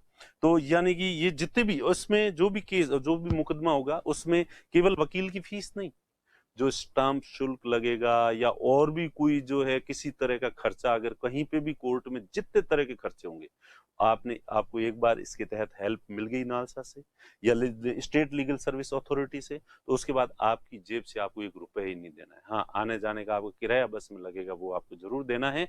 इसके अलावा आपको 1 रुपया भी नहीं देना है। सभी तरह के खर्चे जो है ये वहन करेगा आपका लीगल सर्विस अथॉरिटी जो है। स्टेट वाली है तो स्टेट में, और डिस्ट्रिक्ट लेवल पे नीचे वाले न्यायालय में अगर चल रहा है तो जो डिस्ट्रिक्ट लीगल सर्विस अथॉरिटी है वो वहन करेगी। क्लियर? मेरे ख्याल से ये क्लियर हो गया है। अब इसके बाद फिर इस नालसा का दूसरा जो काम है लोक अदालत। तो लोक अदालत जो है, सबसे पहली लोक अदालत जो है 1982 में पहली लोक अदालत जो है गुजरात में स्थापित की गई थी, और उसके बाद 1986 में जो है वो चेन्नई के अंदर जो है लोक अदालत स्टैब्लिश की गई थी। हालांकि इनको स्टैट्यूटरी स्टेटस प्राप्त नहीं था, लेकिन जैसा कि 1987 में जो है ये लीगल सर्विस अथॉरिटी एक्ट जो है वो पास कर दिया था, इसलिए जो है इन लोक अदालतों को वैधानिक दर्जा मिल गया, स्टैट्यूटरी स्टेटस जो है वो मिल गया। और अब अपने को पता है कि लोक अदालत स्टैब्लिश कौन करता है। केंद्र के अंदर नेशनल लीगल सर्विस अथॉरिटी जो है वो करती है, स्टेट के अंदर जो है वो स्टेट लीगल सर्विस अथॉरिटी भी लोक अदालतें स्थापित करती है, डिस्ट्रिक्ट लीगल सर्विस अथॉरिटी स्थापित करती है, और तालुके के स्तर पर हो तो तालुका लीगल सर्विस कमेटी, वहां पे अथॉरिटी टर्म यूज नहीं होगी, कमेटी जो टर्म है वो यूज होगी, वो लोक अदालत जो है वो स्थापित करते हैं। तो लीगल ये जो जो मैकेनिज्म स्ट्रक्चर मैंने बताया था वो ही लोक अदालतों की स्थापना जो है वो करते हैं। क्लियर हो गया? अब उसके बाद ये लोक अदालत काम क्या करते हैं? लोक अदालत जो है वो समझौता करवाते हैं। इसका काम है समझौता करवाना। कंप्रोमाइज करो। दो भाई है, संपत्ति के विवाद को लेकर कोर्ट के चक्कर लगा रहे हैं, और चक्कर लगाते लगाते 10 साल हो गए हैं, और चप्पल तो घिस ही गए हैं, और चप्पल के साथ साथ पैरों की एड़ियां भी घिस गई है, और अब दोनों थक चुके हैं। और लेकिन अब जो कोर्ट में मामला चल रहा है और समझौता करना है, तो जितने भी लंबित पड़े जो मामले हैं, पेंडिंग जो केसेस है, जो सालों से है, उनको जो है वो समझौता कि भाई अब हो गया, इतने सालों से न्यायालय के चक्कर लगा लगा के अब भी दुखी नहीं हुए, अब भी नहीं थके हो, अब भी कुछ मन में बाकी रहा है, अब ये कर लो समझौता। तो वो जो है इनका समझौता करवाए। पर इसका मतलब ये नहीं है कि जो लंबित चल रहा है न्यायालय में वही लोक अदालत में जा सकता है, नहीं। कई ऐसे मामले जो अभी न्यायालय में नहीं गए हैं, लिटिगेशन, जिनकी लिटिगेशन जो है दायर नहीं की गई है, यानी याचिका दायर नहीं की गई है, जाने वाले हैं, जाऊं जाऊं कर रहे हैं, वो भी इसमें जा सकते हैं। तो दोनों तरह के लंबित केस हो, भले लिटिगेशन जो है वो नहीं दायर हुई है, तो वो भी जो है वो जा सकते हैं। दोनों तरह के मुकदमे जो है वो जा सकते हैं। ठीक है। तो और ये जो थ्योरी होती है, एक तो ये गांधीयन फिलॉसफी पे डिपेंड है। किस पे डिपेंड है? गांधी जी का ये समझौता। अरे भाई क्यों लड़ रहे हो यार, समझौता कर करा के नक्की करो इसको। तो इसलिए कहते हैं कि गांधीयन फिलॉसफी पर जो है वो बेस्ड है। और फिर इसको जुडिशियरी की लैंग्वेज में कहते हैं अल्टरनेटिव डिस्प्यूट रिजोल्यूशन। क्या कहते हैं? अल्टरनेटिव डिस्प्यूट रिजोल्यूशन, वैकल्पिक विवाद निपटारा। वैकल्पिक विवाद निपटारा, विवाद को निपटाने का एक वैकल्पिक तरीका, एक दूसरा विकल्प है। कोर्ट में तो है ही है, कोर्ट के अलावा जो दूसरा तरीका है, तो उस सिद्धांत पर जो है ये काम करते हैं। अब इसमें कोई भी मुकदमा लाना है तो दोनों पक्षों की सहमति से लाया जाता है। दोनों पार्टी जो है वो सहमत होती है कि साहब हम समझौता करना चाहते हैं। पहले पूछा जाता है भाई, और खुद ही जाते हैं, दोनों में से जाते हैं। एक पक्ष जाता है कि साहब मैं लाना चाहता हूं, मैं तो लोक अदालत में लाके इसको नक्की करना चाहता हूं जस्टिस से। तो लोक अदालत दूसरे पक्ष को भी बुलाएंगे, भाई क्या बोल तू, नक्की करना चाहता है या नहीं करना चाहता है। तो दोनों पक्षों की सहमति से जो है मामला लाया जाता है लोक अदालत में। उसके बाद इनको समझौता करवाया जाता है। इसमें जो है ना, किसी तरह का चार्ज, स्टाम्प ड्यूटी वगैरह जो है वो नहीं लगता, 1 रुपया भी नहीं लगता। क्या नहीं लगता? 1 रुपया भी नहीं लगता। एक फुटी कौड़ी देने की जरूरत नहीं है। और तो और, आपने पहले न्यायालय के अंदर मुकदमा चल रहा था 10 साल से, और आपने खूब पैसे वहां पे स्टाम्प ड्यूटी वगैरह खूब दे दिए, और फिर आप जो है इसमें ले आए, और लाके अगर आपके बीच में समझौता हो गया दोनों भाइयों के, तो पहले के न्यायालय के जितने खर्चे हैं ना, वो भी आपको वापस मिल जाएंगे।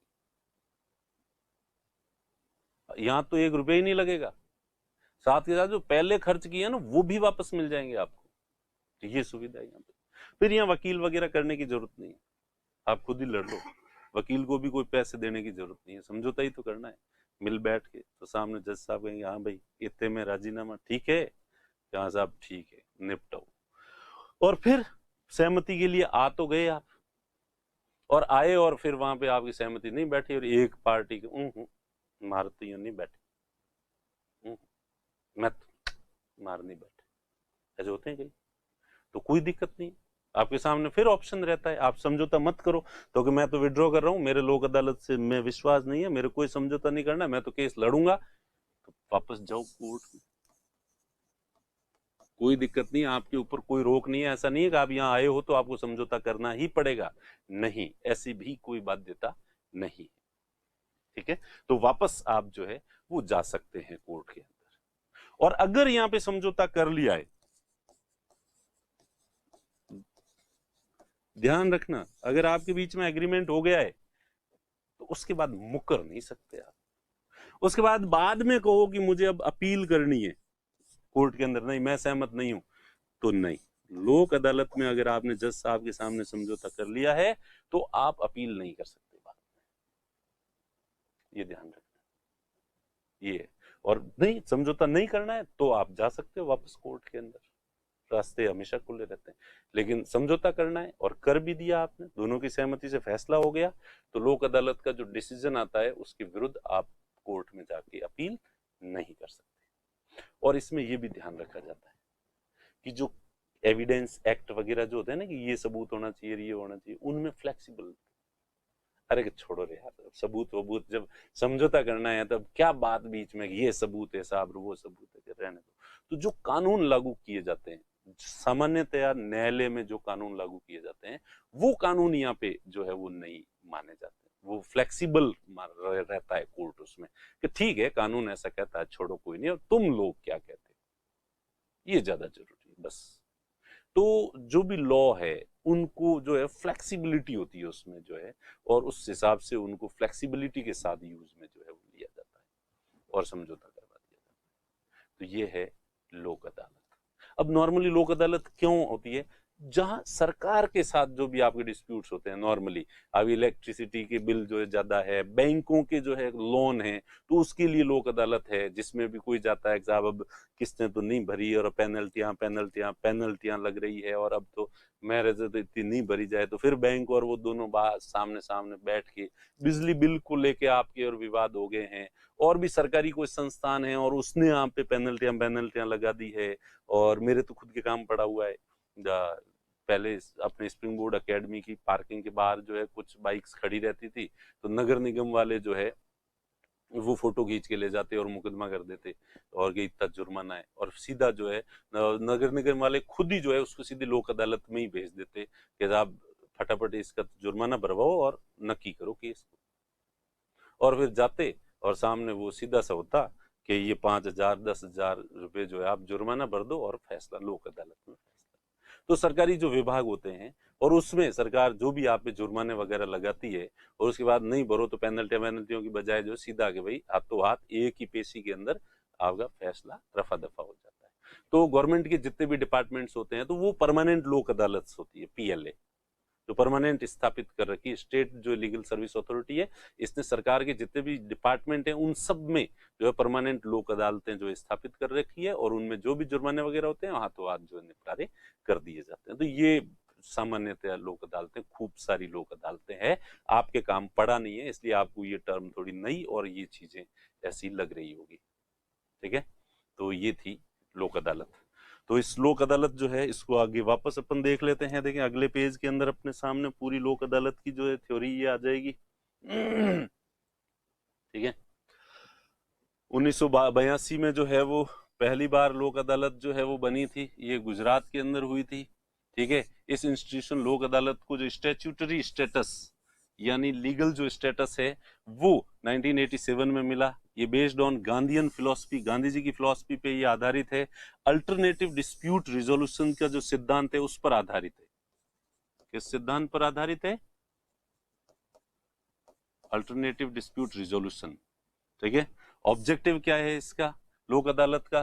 तो अल्टरनेटिव रिजोल्यूशन प्रोवाइड करवाना, device for the expeditious and inexpeditious justice.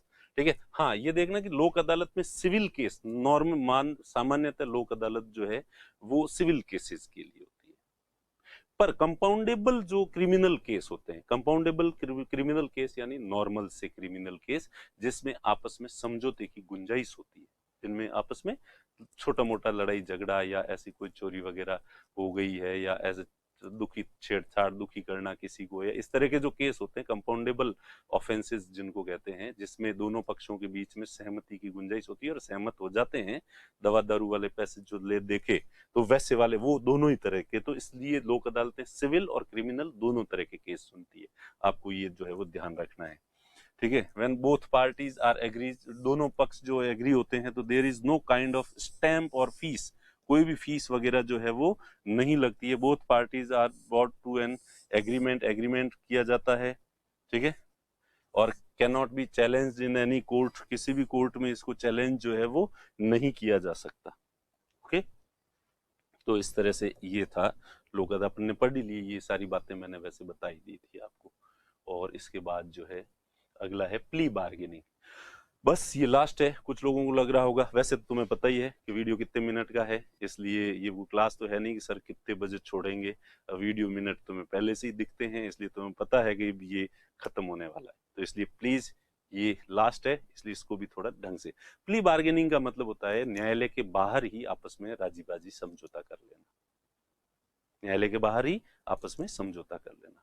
और 2005 में 2005 में जो है क्रिमिनल प्रोसीजर कोड एक्ट में अमेंडमेंट किया गया और इस प्ली बार्गेनिंग को 2005 में भारत में लीगल कर दिया गया। इससे पहले भारत में ये लीगल नहीं था कि आपका जो भी फैसला होगा कोर्ट के अंदर ही होगा, कोर्ट के बाहर आप कोई फैसला अपने स्तर पे जो है वो ले दे के नहीं कर सकते। लेकिन अब है कि जो सामान्य मामले होते हैं उसमें आप प्ली बार्गेनिंग कर सकते हो। और अपन ने देखा कि जो ग्राम न्यायालय है वो प्ली बार्गेनिंग पे एम्फेसाइज करते हैं, लोक अदालतें हैं ये भी बाहर ले दे के समझौता करवाने पे बल देते हैं। तो आजकल चूंकि न्यायालयों के अंदर मुकदमों की भरमार हो गई है, बर्डन बहुत ज्यादा बढ़ गया है, तो इनको कैसे किया जाए, तो ये एक तरह के वैकल्पिक जो उपाय है जिससे कि कुछ मामलों को जो है वो कोर्ट पे बर्डन न बनने दिया जाए और उनको सुलझा दिया जाए। तो इसीलिए जो, और ये अमेरिकन कंसेप्ट है, ये अमेरिका के कोर्ट में ये नॉर्मली जो है ऐसा होता है। तो ये 2005 में। और क्रिमिनल प्रोसीजर कोड में, ये क्रिमिनल मामलों से रिलेटेड है, ये सिविल मामलों से रिलेटेड नहीं है, ठीक है। तो क्रिमिनल प्रोसीजर जो कोड है उसमें अमेंडमेंट करके 2005 में भारत में इसको लीगल बना दिया। लेकिन अब भी हाँ ये याद रखना कि ये हर मामले में प्ली बार्गेनिंग नहीं हो सकता कि किसी व्यक्ति ने, पैसे वाले व्यक्ति ने गरीब की हत्या कर दी और फिर वो बाहरी गरीब के परिवार को जो है पैसे दे दिए, नहीं, ना मुन्ना ना, ऐसा नहीं। क्राइम कैसा है ये देखा जाएगा। 7 साल या इससे ज्यादा की सजा वाले जो क्राइम होते हैं, अटेम्प्ट टू मर्डर और उससे ऊपर के, उसमें जो है प्ली बार्गेनिंग नहीं हो सकती, उसका फैसला तो न्यायालय ही करेगा, आप पैसे ले दे के नहीं कर सकते। बच्चों के विरुद्ध या महिलाओं के विरुद्ध जो अपराध किए जाते हैं वो संगीन है, उस मामले में आप जो है वो प्ली बार्गेनिंग नहीं कर सकते। या सोशल रिफॉर्म्स, जो सामाजिक कुप्रथाएं हैं, इनको समाप्त करने के लिए से संबंधित, इनसे या इनसे रिलेटेड कोई भी अपराध किया, समाप्त नहीं करना, इनको बढ़ावा देने वाला अपराध किया है, तो फिर कोई प्ली बार्गेनिंग जो है वो नहीं होगी। इकोनॉमिक रिफॉर्म्स, आर्थिक गतिविधियों में रुकावट डालने वाला कोई काम किया है, तो फिर प्ली बार्गेनिंग नहीं होगा, ठीक है। तो ये ऐसे मामलों में, संगीन जो अपराध होते हैं उसमें नहीं हो सकता, बाकी वाले में जो है वो प्ली बार्गेनिंग की गुंजाइश जो है वो रहती है। तो अभी आपके सामने है प्ली बार्गेनिंग, ठीक है। Concept has been taken from USA. कहां से लिया गया है ये कंसेप्ट? अमेरिका। अमेरिकी, मूल रूप से ये अमेरिकन कंसेप्ट है। Emphasise on the agreement between two parties outside the court, court के आउटसाइड, बाहर जो है टू पार्टीज के बीच में एग्रीमेंट करवाना। इन 2005 CRPC was amended and plea bargaining was provided statutory recognition और statutory status, ठीक है। तो 2005 में plea bargaining is prohibited following matters, इनमें जो है वो नहीं है, in which there is a provision of sentence for 7 और मोर ईयर्स, 7 साल या इससे ज्यादा की सजा का प्रावधान है, वो वैसे वाले अपराध है इसलिए उसमें नहीं हो सकती। और crime against women, crime against children of age of 14 years, ठीक है, और इससे कम के, crime against social and economic reforms, तो ये याद रहेंगे, बच्चे, महिलाएं, सामाजिक आर्थिक सुधार, और 7 साल की सजा या इससे ज्यादा की सजा वाले में प्ली बार्गेनिंग संभव नहीं है, ठीक है। तो आज की क्लास में इतना मेरे ख्याल से काफी है, और मुझे उम्मीद है कि आज की क्लास थोड़ी सी लंबी हो गई है, और वो भी रिवीजन की वजह, ठीक है। तो मिलते हैं अगली क्लास में। Thank you.